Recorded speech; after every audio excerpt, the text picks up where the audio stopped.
or change in dynamics of interpersonal relationships? Yeah, so the difference between my grandmother's household and mine is my grandmother would sew clothes and then my mother would wear them. In ours, we go to the store and we buy them made in China. What that's done is it's freed up Betsy to live an enormously more interesting professional life than my grandmother had. And it means that a family in China now isn't hungry. I understand this is a controversial claim, but economic development in China has reduced the number of people living under $2 a day from 80% to below 10%. So I think this is one of the most egalitarian things that I can do. So economists often have strong views on trade. But the alternative is I can leave someone unemployed. I'm not forcing anyone to work in a factory. I'm offering them the opportunity to move off their family farm where they face the possibility of hunger to moving to the city and working in the factory. And I'm offering them the choice, and the person who thinks that's exploitation won't offer them that choice. And I think it's on their conscience if those people end up unhealthy, if their children end up dying in the fields. I think that economists tend to really want to pursue efficiency gains, and these increases in trade have definitely increased world output. Everybody has gotten more, but it is we should think about how then if the pie got bigger for the whole world, how's the pie being divvied up? Those can be very separate questions, and I think Justin's strongly saying don't advocate for things that would make the pie shrink. We need to keep the pie big, but I think we can ask the separate questions, which is, are there better ways to divide it? But I don't think that keeping women in the home is the way to help get those slices more evenly divided.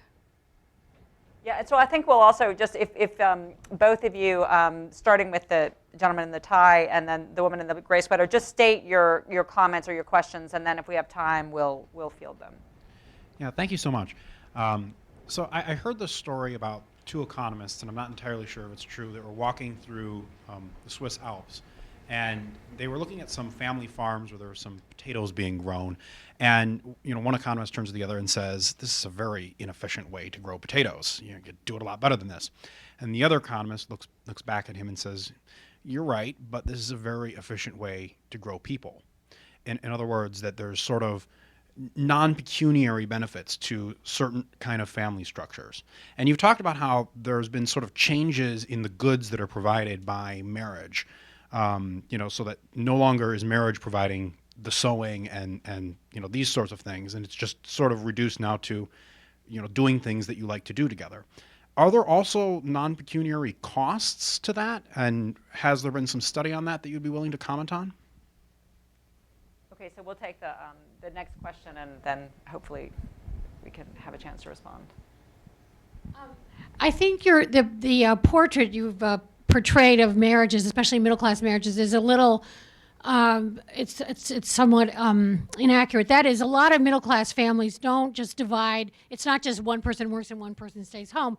What in fact happens is, to achieve work-family balance, they hire someone else. And this goes back to the question that this other person raised. A lot of the people that they're hiring, because America has a almost near complete lack of socialized things like child care and elder care and after-school care, we hire foreign people. In other words, it's not just migrant labor. It's not just foreign labor doing labor in their home countries. It's foreign labor coming here, women especially migrating, leaving their own children behind, with dubious arrangements, so that they can pour love into our children.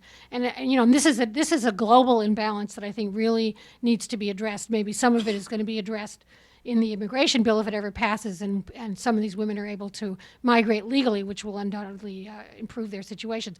But I think it's really important. I mean, most of the families you've talked about are middle-class families, and I think it's really important to think about the position of working-class families in terms of care work. That's really one of the things that can be marketized, but when it is, it's really complicated and often very unequal. So did you want to respond? Yeah, I want to dispel one myth, because people have this fantasy of, sort of like the 1960s, 1950s marriages where the woman stayed home and took care of the kids, that the kids got all this time with their parents. Parents spend more time with their kids today than they did back then. both moms and dads. And it's more true. The gains in time with kids has been even greater among highly educated women who are even more firmly entrenched in their careers. And what we see is parents are spending more time with their kids. So there's more actual family time where that's mom plus dad plus kid. So I don't think that we've necessarily sacrificed some idyllic vision of parents spending time with their kids.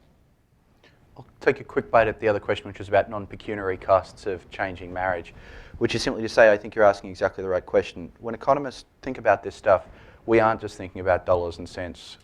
We are trying to think about the full range of things. And what we've described is the ways in which marriage is adapted to the changing economy. I think the rest of the whole vibrant debate that exists around marriage is very much about, what are these non-pecuniary costs and benefits.